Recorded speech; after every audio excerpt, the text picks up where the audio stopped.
Hey, we're Saints. Father Chris here. Welcome to our Crucifixional live stream. Glad to have you beautiful people with us today.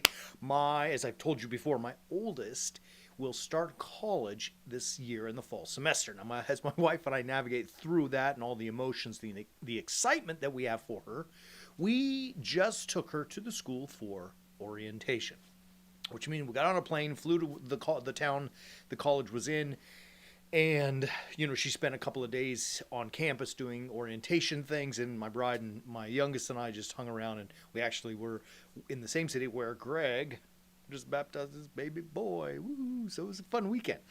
Coming home, I noticed something really interesting. I have a good friend named Jamil who kind of tipped me off to this idea that in the world right now, we're all walking around trying to numb ourselves from the reality of our lives. And as I was getting to and going into the airport, I noticed all of these numbing agents, right? Like first, we saw a bunch of people vaping, right? So they're taking in that nicotine or whatever's in it, to numb the mind. We saw people throughout the weekend, even some drinking a lot, drinking alcohol to numb the pain, if you will.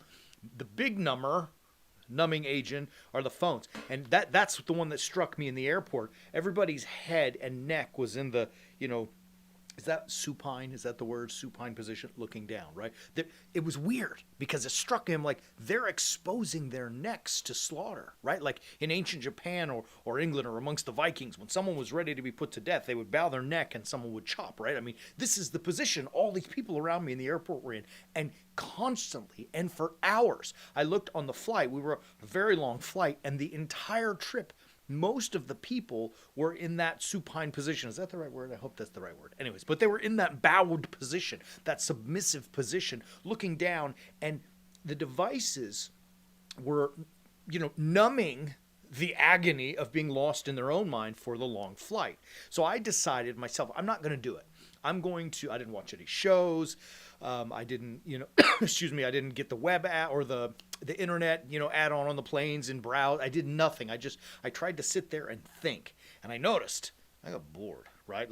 But then I thought, is that boredom bad? Maybe we should be bored more often, because I started to think about things. And then ideas from scripture hit me, and I said, go read the Bible. I mean, I have a Bible app on my phone, so I did use my phone, but I was reading scripture. I was reading as opposed to just, trying to numb the pain of the boredom for the long flight. And something struck me, and we've been going through this week as Scripture Week and how to understand it. There's this beautiful verse from Second Timothy chapter 3, and we've been talking about it all week. It says, all Scripture is inspired by God and profitable for teaching, for reproof, for correction, and for training in righteousness, that the man of God may be complete, equipped for every good work. And man, let me tell you, that's great news. What he's basically saying is the scriptures that you read are there to form your mind, to help in some real sense form it in a freeing from the numbness kind of way. So for all our vapors and our phone users and our drinkers and our smokers and blah, blah, blah, all the stuff, that we do to numb our pain, our mind, the chaos. I'm giving you a challenge. I'm throwing down. Hey, why don't you go get some? Why don't you open that good book? Why don't you read the Bible? It's going to be harder because the mind tends to want to wander, especially if we're programmed now by the quick snippets of the TikTok and the Facebook Reel type of world we live in.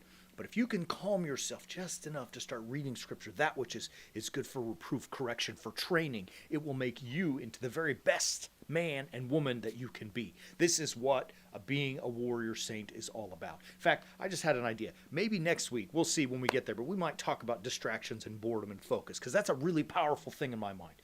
So anyways, I got off topic. Let me end here. Look, I want you to read the Bible. And people say to me all the time, it's funny, it's the number 2 most confessed thing that I hear in confession. Father, I just don't read the Bible enough. Number 1 is that people say dirty words. I always laugh. I say dirty words, but God forgive us all. Number 2 is I don't read the Bible, right? So why don't you here's a really interesting thing. I've been thinking about it a lot, especially since that flight. Why don't you just read the Bible? It's pretty simple, really hard, I know. Sometimes you may not understand it. Sometimes you may get confused, and you may crack the book and say, you know what, I'm intimidated because I don't get it. Great, fine.